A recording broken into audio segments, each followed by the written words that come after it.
பக்தி today channel நேயர்களுக்கு அன்பான வணக்கம். சென்னையிலேருந்து அஸ்ட்ராலஜி பிருந்தா பேசுகிறேன். ஏப்ரல் மாதத்திற்கான பலன்கள் பார்க்க போகிறோம். நம்ம இந்த ஏப்ரல் மாதம் பார்த்திங்கன்னா ஒரு 3 கிரகங்கள் பயிற்சி ஆகுது. ஏப்ரல் 11 வந்து புதன் கும்பத்துலேருந்து மீனத்துக்கு பயிற்சி ஆகிறாரு. சூரியன் வந்து பார்த்திங்கன்னா ஏப்ரல் 14 மீனத்திலேருந்து மேஷத்துக்கு பயிற்சி ஆகிறாரு. அதாவது தமிழ் புத்தாண்டு வருது நம்மளுக்கு, சித்திரை 1. அப்புறமேட்டு பார்த்திங்கன்னா சுக்கிரன் வந்து ஏப்ரல் 19 மேஷத்துலேருந்து ரிஷபத்துக்கு பயிற்சி ஆகிறாரு. இந்த மேஷ ராசிக்கு எப்படி இருக்க போகுது இந்த ஏப்ரல் மாதம் அப்படின்னு பார்த்தீங்கன்னா, ராசியிலேயே சுக்கிரன் இருக்கிறது ரொம்ப சிறப்பு. ஸோ நம்மளுக்கு ரொம்ப நாளாக வீடு வாகனம், அதாவது வண்டி வாங்குறது, கார் வாங்குறது, ஓகேங்களா, வீட்டுக்கு ஒரு தேவையான பொருட்கள் வாங்குறது, இதுக்கெல்லாம் வந்து ஒரு சரியான நேரம் இது உங்களுக்கு. ஸோ கரெக்டாக பயன்படுத்திக்கோங்க, சிறப்பாக இருக்கும். அதே மாதிரி ஏப்ரல் 19 சுக்கிரன் வந்து ரிஷபத்துக்குள்ளே போய் ஆட்சி பலம் ஆகிறாரு. அப்படிங்கும்போது 2ஆம் இடத்துக்கு சுக்கிரன் போகிறது பார்த்திங்கன்னா குடும்பத்தில் நல்ல மகிழ்ச்சியும் ஒற்றுமையும் அதிகமாக இருக்கும். நினச்ச விஷயங்கள் எல்லாமே நடக்கும். பிடிச்ச விஷயங்கள் எல்லாத்தையும் வாங்கலாம், செய்யலாம். ஸோ மொத்தத்தில் வந்து பார்த்திங்கன்னா அந்த சுக்கிரனால் உங்களுக்கு இந்த மாதம் ஒரு ஹாப்பினஸ் அதிகமாகவே கிடைக்கும்னு சொல்லலாம். 3ஆம் இடத்துல குரு இருக்கிறது எப்பவும் சொல்கிறது தான், உறவுகள், நட்பு, இந்த விஷயங்களில் வந்து கொஞ்சம் கவனமாக இருங்க. உங்களோட ஜாப் விஷயத்துலையுமே நம்ம கொஞ்சம் கூடுதல் கவனம் செலுத்திக்கிறது நல்லது. 5ஆம் இடத்துல கேது. ஸோ 5ல் கேது இருக்கிறனால குழந்தைகள் சார்ந்து நம்மளுக்கு வந்து செலவுகள் செய்கிறதோ, வயிற்று உபாதைகள் வர்றது, ஓகேங்களா, நம்ம நினைக்கிற விஷயம் கொஞ்சம் தடைப்பட்டு போகிறது, இதெல்லாம் 5ஆம் இடத்துல கேது இருக்கும்போது ஏற்படும். அதனால் எந்த ஒரு காரியம் நீங்கள் செய்கிறதுக்கு முன்னாடியும் ஒரு விநாயகர் வழிபாடு பண்ணிவிட்டு அந்த காரியத்தை நீங்கள் ஆரம்பிச்சிங்கன்னா அது தடை இல்லாமல் நடந்துடும். சாப்பாடு விஷயத்தில் கொஞ்சம் கவனமாக இருந்துக்கோங்க. ராசிக்கு 11ஆம் இடத்துல ராகு புதன், அதாவது ஏப்ரல் 11 வரைக்கும் புதன் வந்து ராசிக்கு 11ஆம் இடத்துல இருக்கிறாரு. ஸோ ராசிக்கு 11ல் புதன் இருக்கிறது பார்த்திங்கன்னா நம்ம வேலையிலே ஆகட்டும், தொழிலே ஆகட்டும் ஒரு நல்ல முன்னேற்றம் இருக்கும். மற்றவங்களோட உதவிகள் நல்லா கிடைக்கும், ஓகேங்களா. ஏதாவது பண வரவு வந்து தடையாக இருக்குன்னா இந்த பீரியடில் உங்களுக்கு கட்டாயமாக கிடைக்கும், சிறப்பாக இருக்கும். ராகு இருக்கிறதுமே 11ஆம் இடத்துல ராகு இருக்கிறதும் அந்நிய நபர்களால் நம்மளுக்கு உதவி கிடைக்கிறது, வெளிநாடு சார்ந்த விஷயங்களில் நல்ல லாபம் கிடைக்கிறது, நம்ம தொழிலில் வந்துட்டு புது முயற்சிகள் எல்லாம் இந்த டைமில் நம்ம வந்து செஞ்சோம்னா அது ஒரு நல்ல ஒரு விருத்தியை கொடுக்கும்.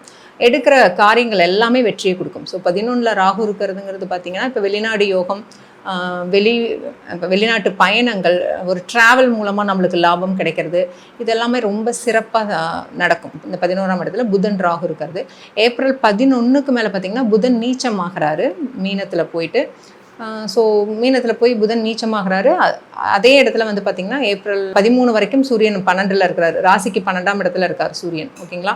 ராசிக்கு 12லேயே செவ்வாய் இருக்கார். ராசிக்கு 12லேயே சனி இருக்கிறார். அதாவது மீனத்தில் பார்த்திங்கன்னா புதன், சூரியன், செவ்வாய், சனி. ஸோ ஆல்ரெடி நம்மளுக்கு சனி இருக்கிறதே வந்து வச்சு செஞ்சிட்ருக்காரு. விரய சனி போயிட்டுருக்கு நம்மளுக்கு. அதனால் செலவுகள் விஷயத்தில் கவனமும், எந்த ஒரு செயல் செய்கிறதுக்கு முன்னாடியும் யோசித்து செய்கிறது, யோசித்து பேசுகிறது நல்லது. கட்டாயமாக வந்து பார்த்திங்கன்னா ஹெல்த் விஷயத்துக்கு ரொம்ப நல்லா கவனம் கொடுத்துக்கோங்க. ஏன்னா தூக்கம் கொஞ்சம் தடைப்படும். அதே மாதிரி கணவன் மனைவி உறவுகளுக்குள்ளாரையுமே கொஞ்சம் விரிசல்கள் ஏற்படும். இப்போ இந்த 12ஆம் இடத்துல வந்து செவ்வாய் இருக்கிறனால என்ன ஆகும்னா உங்களுக்கு நம்ம பொருட்கள் களவு போகிறதாகட்டும், ஓகேங்களா, தேவையில்லாத கெட்ட பெயர் ஏற்படுறது, இந்த மாதிரியான தன்மைகளை வந்து கொடுக்கும். கட்டாயமாக வந்துட்டு ரொம்ப ஒரு கவனத்தை கொடுத்து தான் ஆகணும். நம்ம இந்த மாதம் நம்ம செய்யக்கூடிய செயல் நடவடிக்கைகளில் கவனமாக இருக்கணும். ரொம்ப ஒரு ஆறுதலான விஷயம் வந்து பார்த்திங்கன்னா சுக்கிரன் ராசியில் இருக்கிறதும் 11ஆம் இடத்துல இந்த ராகு புதன் இருக்கிறது வந்து ஒரு சிறப்பான நிலை. மற்றபடி ஒரு கவர்மெண்ட் சம்மந்தப்பட்ட விஷயங்கள் செய்யட்டும், போட்டி தேர்வுகள் எழுதுறது, இதில் எல்லாத்துலேயுமே நம்ம ரொம்ப கவனமாக தான் இருக்கணும், ஓகேங்களா. காதல் விஷயத்தில் முக்கியமாக ரொம்ப கவனமாக இருக்கணும். அடுத்து 12ஆம் இடத்துல சனி இருக்கிறனால நீங்கள் பேசுகிற விஷயங்களில் வந்துட்டு கரெக்டான வார்த்தைகளை வந்து பயன்படுத்துங்க. ஏன்னா ஒரு வாக்கு கொடுத்திங்கன்னா அதை வந்து காப்பாற்ற முடியாது, அதையும் பார்த்துக்கோங்க. விரயம் வந்து என்ன செலவு பண்ணணும், என்ன செலவு செய்யக்கூடாது அப்படிங்கிற ஒரு திட்டத்தோடு வந்து செயல்படுத்துங்க. ஏன்னா திடீர் செலவுகள் இதெல்லாம் வந்து ஏற்படும், அதில் கொஞ்சம் கவனமாக பார்த்துக்கோங்க, ஓகேங்களா. மேசராசியை பொறுத்த வரைக்கும் இந்த மாதம் வந்து பார்த்திங்கன்னா குடும்பத்தில் மகிழ்ச்சி சந்தோஷம்லாம் நல்லா இருக்குது. நீங்கள் பர்சனலாக உங்களோட ஹெல்த் விஷயத்துலையும், ஓகேங்களா, நீங்கள் எடுக்கக்கூடிய முயற்சிகள்லையும் மட்டும் கொஞ்சம் கவனம் செலுத்தினீங்கன்னா போதும். இந்த மாதம் ஒரு சிறப்பான மாதமாகவே இருக்கும். மேசராசியில் இருக்கிறவங்களுக்கு பார்த்திங்கன்னா இந்த 5ஆம் இடத்துல கேது இருக்கிறது என்னென்னா குழந்தை விஷயத்தில் வந்து தடை தாமதத்தை வந்து கொடுத்துட்ருக்கோம். சரிங்களா? ஸோ அப்போ நீங்கள் வந்து இந்த குழந்தைக்காக முயற்சி பண்ணுறவங்க கட்டாயமாக ஒரு சஷ்டி விரதம் இருந்துட்டு வர்றது ரொம்ப நல்லது. ஸோ விநாயகர் வழிபாடு பண்ணுறதுமே ரொம்ப நல்லது. அரச மரத்தடி விநாயகர் இருந்தார், அரச மரத்தடி விநாயகர் பக்கத்தில் இருக்கிற பட்சத்தில் அங்கே வந்து அடிக்கடி போயிட்டு வாங்க. கணவன் மனைவி 2 பேருமே சேர்ந்து போயிட்டு வாங்க. தம்பதிகளாக போயிட்டு வாங்க. காலையில் ஒரு 6 to 9க்குள்ளார நம்ம அந்த அரசமர வழிபாடு பண்ணுறது ரொம்ப நல்லது. சரிங்களா? இதில் வந்து அஸ்வினி நட்சத்திரத்தில் பிறந்தவங்க பொதுவாகவே எப்போவுமே வந்து விநாயகரை வழிபாடு பண்ணுறதும், பிள்ளையார்பட்டி வருஷத்துக்கு ஒரு முறை உங்கள் ஜென்ம நட்சத்திரத்தில் வந்து பிள்ளையார்பட்டி போயிட்டு வாங்க.